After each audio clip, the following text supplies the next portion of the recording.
Sekjen PDIP Hasto Kristianto menyebut status Jokowi dan Gibran di PDIP sudah selesai. Hasto menyebut PDIP fokus pada pilkada dan tidak lagi memikirkan pengkhianat konstitusi dan demokrasi.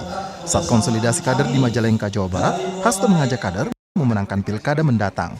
Pak Jokowi dengan Gibran, Pak, katanya belum diakui sama Partai Golkar. Apakah memang PDI masih membuka? Ya, itu udah, kita fokus pada pilkada, itu sudah selesai. Ya, kita menatap ke depan di dalam menghadapi berbagai problematika yang dihadapi rakyat, kenaikan harga listrik, kenaikan harga-harga kebutuhan pokok rakyat, itulah menjadi skala prioritas PDI Perjuangan daripada berbicara pengkhianatan terhadap konstitusi dan demokrasi.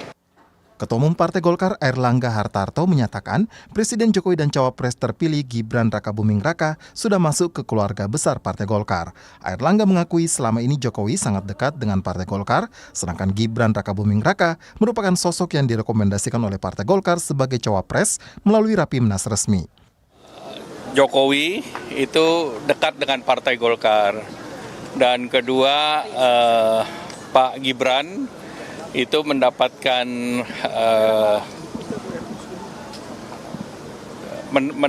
mandat dari Partai Golkar melalui mekanisme Rapimnas resmi.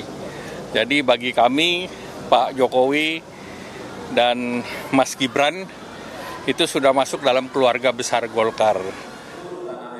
Jokowi enggan mengomentari terkait statusnya yang disebut-sebut akan bergabung di Partai Golkar. Saat ditanya soal tidak lagi menjadi kader PDIP, Presiden Jokowi hanya menyatakan terima kasih. Saya mengatakan bahwa Bapak bukan bagian dari partai PDIP lagi. Benar nggak, Pak? Terima kasih. Ada peluang ketemu sama Pak?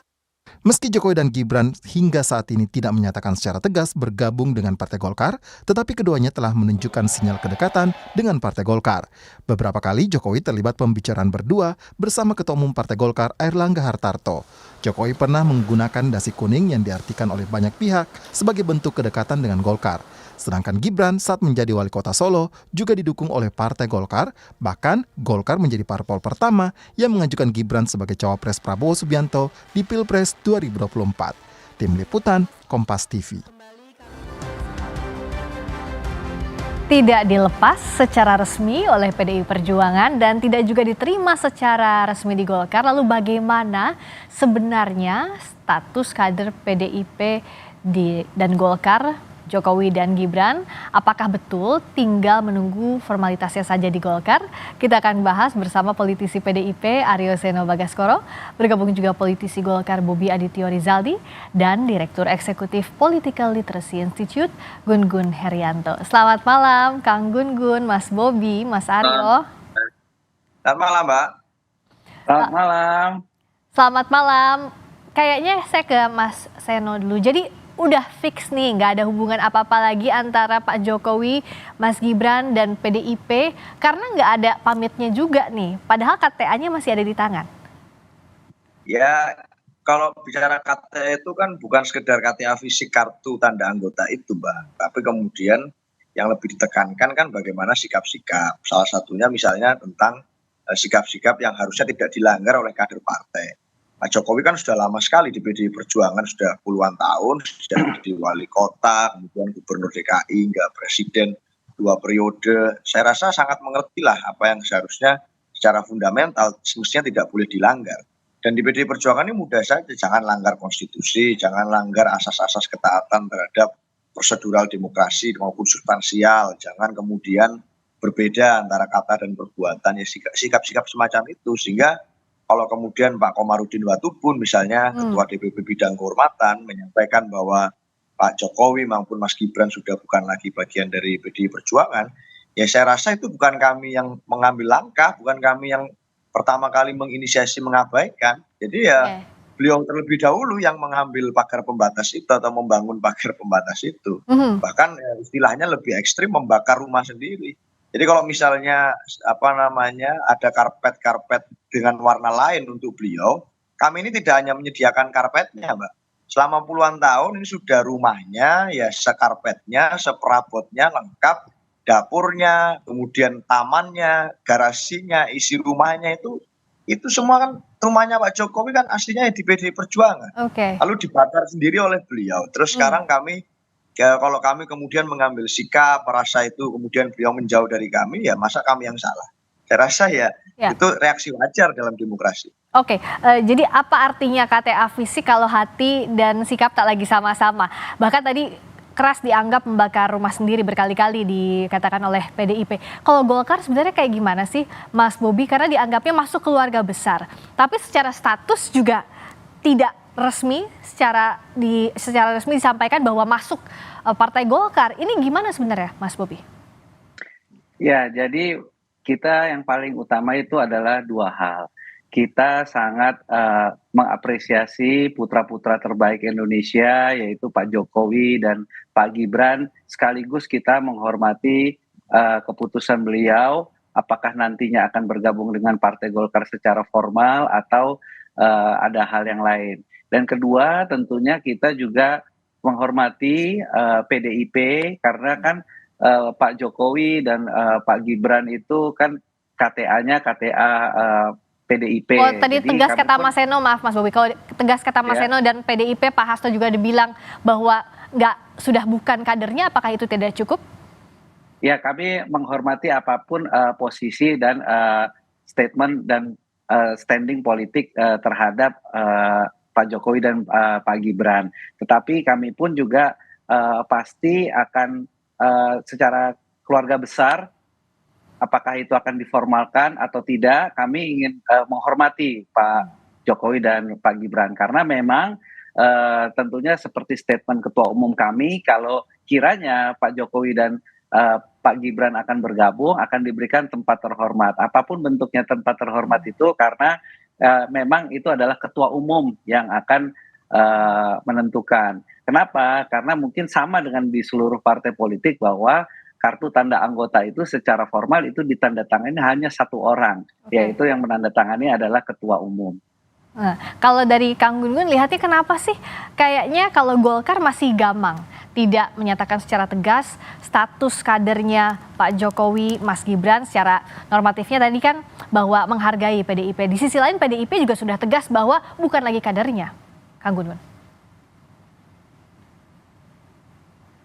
Kang Gun-Gun tolong di-unmute. Kalau saya melihat ini soal timing ya, soal momentum yang mungkin Golkar juga masih melihat dinamika-dinamika yang terjadi. Tetapi yang jelas saya melihat kalau posisi PD Perjuangan dalam konteks pelembagaan partai politik itu memang sudah pada tempatnya ketika misalnya batasan afiliatif kader terhadap partai itu mengalami masalah, apalagi kemudian komitmen loyalitas pada institusi itu kemudian bukan hanya diragukan tetapi memang sudah berbeda. Artinya memang sebagai institusi partai perlu menjaga marwah, dan kontestasi elektoral itu kan namanya sirkulasi elit 5 tahunan. Itu sangat temporer, padahal keberadaan institusi partai itu harus melampaui itu. Kan bagaimanapun PDI Perjuangan sebagai partai yang menyejarah ya, punya pengalaman, punya banyak sekali elit partai politik yang kemudian sudah memahami, kemudian juga berkontribusi di Republik ini, dan salah satunya tentu Pak Jokowi kemarin. Tetapi ketika misalnya 2024 sudah ada keberbedaan yang jelas-jelas itu tidak lagi sama, maka sudah pada tempatnya kemudian PDI Perjuangan juga bersikap. Ini hal yang wajar saja. Begitupun menurut saya di Golkar, ketika ada kader Golkar yang memang berbeda, dan itu perbedaannya sangat strategis, di momentum-momentum strategis tentu Golkar juga akan bersikap sama seperti PDI Perjuangan. Oke. Kalau PDIP, Mas Seno kan sudah tegas juga. Sikap apapun terkait Pak Jokowi kayaknya akan berlawanan begitu. Karena terakhir kalau Pak Komarudin bilang nggak ada masalah sama Pak Prabowo. Tapi kalau dari sikapnya Bu Mega, Mas Ganjar juga bilang gitu, tampaknya akan di luar pemerintahan. Yang jadi hambatan bukan Pak Prabowo, tapi ada Mas Gibran dan Pak Jokowinya.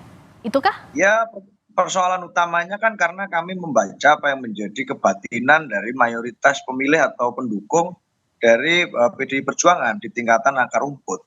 Jadi tidak hanya di tingkatan elit, Mbak. Kalau bicara tentang kepentingan pragmatisme elit, ya tentu saja mungkin logikanya bisa berbeda-beda. Tetapi kalau bicara logika akar rumput, itu kemudian hari ini kebatinan mayoritas dari kami adalah kami tidak ingin bergabung di barisan pemerintahan yang ada kekuatan dominan dari misalnya keinginan atau ambisi politik tertentu yang mengedepankan kepentingan keluarga dan bukan bangsa dan negara.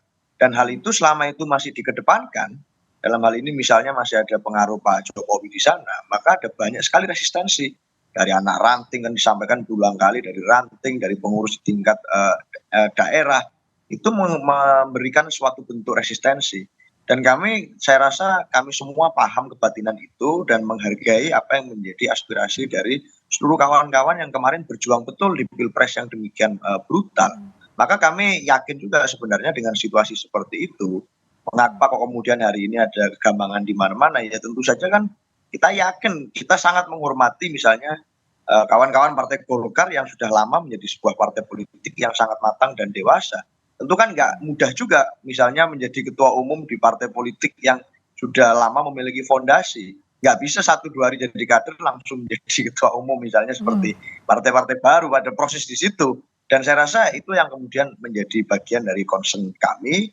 Nggak bisa seenaknya sendiri saat bicara disiplin partai, ya kami harus komit dengan itu meskipun konsekuensinya ya ada jarak dengan kekuasaan.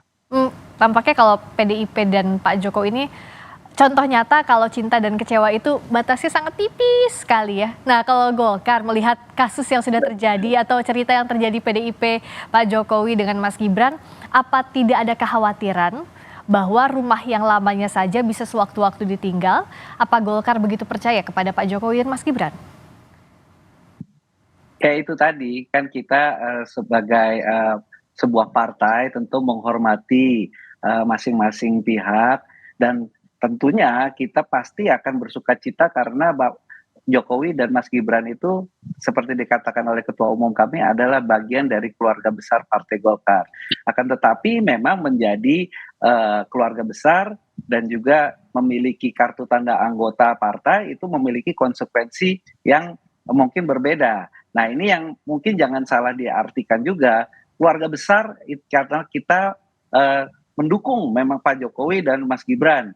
Tetapi misalkan soal memberikan KTA, kalau Pak Jokowi dan Mas Gibran berkenan, pasti saya rasa Ketua Umum kami juga tidak keberatan. Jadi jangan sampai diartikan untuk hal-hal yang lain itu menurut saya. Kang Gun-Gun bagaimana menerjemahkan ini?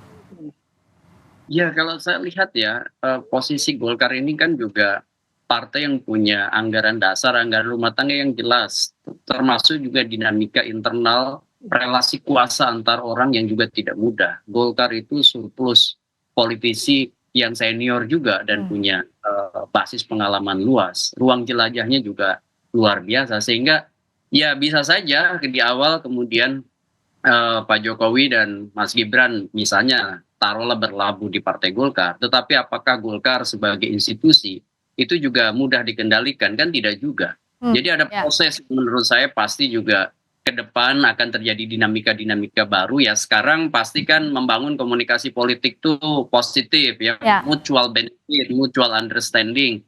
Tetapi dinamika 1-2 tahun ke depan kan kita nggak tahu. Contoh misalnya ketika pemilihan ketua umum selalu ada dinamika. Proses-proses ini kan juga tidak terlepas dari dua hal. Pertama adalah aturan di internal partai. Kemudian yang kedua tentu relasi internal dan eksternal yang terhubung dengan ragam kejadian politik yang berkembang pada saat misalnya proses itu terjadi dan membutuhkan partai untuk mengambil sikap-sikap tertentu, termasuk juga Partai Golkar menurut saya. Sekarang karena posisinya adalah pasca Pilpres dan ada kebutuhan politik akomodasi, terutama dalam konteks pembentukan pemerintahan, tentu ya tone dari masing-masing elit partai politik pasti akan memberi respons yang kemungkinan memberi peluang lebih besar benefit of office ya, keuntungan dalam kekuasaan bagi partai-partai terutama yang kemarin menjadi pengusung Pak Prabowo Gibran, begitu. Nah, kalau dari Golkar, Mas Bobi, how to translate tempat terhormat untuk Pak Jokowi dan Mas Gibran, itu diartikannya seperti apa sih kalau dalam posisinya di Partai Golkar? Kan kalau misalnya keluarga besar oke lah, dihormati sebagai presiden iya, tapi apakah akan masuk ke jabatan struktural itu salah satu bagian opsi tempat terhormat itu, Mas Bobi? Ya, jabatan struktural dalam Partai Golkar itu semua ditentukan oleh Ketua Umum. Karena mekanisme pengambilan keputusan tertinggi kita yaitu di Munas itu hanya memilih satu saja, yaitu hanya memilih Ketua Umum. Sehingga selain dari ketua umum itu semuanya adalah jabatan yang memang ditentukan oleh ketua umum Partai Golkar. Jadi kiranya itu yang bisa kami sampaikan. Jadi kalau seperti yang Pak Ridwan Kamil itu ada wakil ketua umum, tapi ini tidak tertutup ada jabatan-jabatan yang lain yang utamanya adalah ditentukan oleh ketua umum. Karena formatur tertinggi itu adalah pada saat Munas, dan Munas itu hanya memilih satu orang saja, yaitu ketua umum partai. Sehingga di luar hal itu semuanya adalah prerogatif dari ketua umum. Terakhir Mas Seno, akan seperti apa relasi PDIP dengan Pak Jokowi dan Mas Gibran ke depan? Oke lah, sudah bukan anggota partai, sudah bukan kader lagi, sudah ditegaskan. Tapi akan seperti apa ke depannya? Masihkah terbuka pintu maaf atau rekonsiliasi? Ya, kalau kemudian sebagai bicara tentang politik ke depan, kami hari ini masih fokus pada mereparasi apa yang kemarin sudah kami anggap diporak-porandakan oleh kekuatan intervensi politik yang itu kemudian dipelopori oleh ambisi politik kekuasaan keluarga, yang di situ misalnya publik bisa mengidentifikasi ada nama Pak Jokowi. Maka kita masih harus menyikapi bagaimana menghadapi pilkada serentak ke depan. Ini kan juga satu situasi pemilu yang juga tidak kalah penting. Kalau kemudian di Pilpres saja bisa menggunakan berbagai macam cara untuk kemudian memihak kepada calon-calon yang dikehendaki oleh kekuasaan. Kalau pilkada dilakukan serupa, lalu di mana lagi prinsip kedaulatan rakyat yang kita rayakan? Saya rasa concern PDI Perjuangan hari ini adalah membangun kekuatan politik kerakyatan dari tokoh-tokoh yang kemudian memiliki concern yang sama dengan kami untuk mereparasi situasi demokrasi yang demikian itu. Segala cara yang kami bisa lakukan secara konstitusional untuk perbaiki itu sudah kami lakukan. Melalui MK kami upayakan, melalui PT UN bahkan kami coba lakukan suatu terobosan hukum. Pendekatan-pendekatan politik pun juga sama, salah satunya dalam pilkada. Sehingga kalau bicara hubungan ke depan, yang kami lakukan adalah sepenuhnya menguatkan kebatinan dan kondisi demokrasi kerakyatan, utamanya di kondisi geopolitik global dan ekonomi nasional hari ini yang banyak memancing persoalan-persoalan serius. Salah satunya juga terkait legitimasi pemilu kita kemarin yang belum selesai. Sebab ada 3 hakim yang masih memberikan dissenting opinion, dan itu saya rasa satu hal yang baru dalam sejarah hukum kita. Oke, last but not least saya ke Kang Gun Gun deh. Masih mungkin atau tidak sih kalau dengan realita hari ini Pak Jokowi dan Mas Gibran punya kendaraan politik, partai politik yang baru setelah meninggalkan dan ditinggalkan PDIP? Ya, kalau punya kendaraan politik baru untuk membentuk partai baru rasa-rasanya berat ya. Tetapi kalau kemudian misalnya membangun komunikasi dan partai-partai yang ada, itu jauh lebih visible. Contoh misalnya, apakah kemudian ke Golkar, Gibran, ataukah misalnya ke PSI gitu ya. Itu masih terbuka kemungkinan kan. Pak Jokowi misalnya apakah ke Golkar, itu juga masih terbuka peluang. Tetapi yang penting bagi kita adalah menurut saya tatanan ya. Tatanan itu penting karena ke depan, saat ini dan ke depan, demokrasi kita kan harus naik kelas. Jangan kemudian justru orang lebih dominan, lebih kuat dibanding institusi gitu. Jadi harus ada penghormatan pada aturan-aturan main organisasi, dan harus ada juga yang menyediakan diri untuk kemudian menjadi kanal suara berbeda. Contoh misalnya PDI Perjuangan, saya mendukung ketika PDI Perjuangan misalnya menjadi bagian dari kelompok oposisi. Oke, misalnya suaranya tidak terlalu efektif nanti di DPR, tetapi keberadaan itu menjadi penting untuk menjadi kanal suara berbeda masyarakat yang mungkin tidak satu pandangan dengan pemerintahan saat ini. Begitu. Nggak cuma bagi-bagi kursi, tapi bagaimana juga menjaga tatanan demokrasi, itu yang dibawa pekerjaan rumahnya. Setelah ini terima kasih Mas Aryo Seno Bagaskoro, politisi PDIP. Terima kasih Mas Bobi Aditya Rizaldi, politisi Golkar. Terima kasih Kang Gun Gun Herianto, Direktur Eksekutif Political Literasi. Selamat malam. Selamat malam. Selamat malam, makasih Mbak. Terima kasih banyak. Berikutnya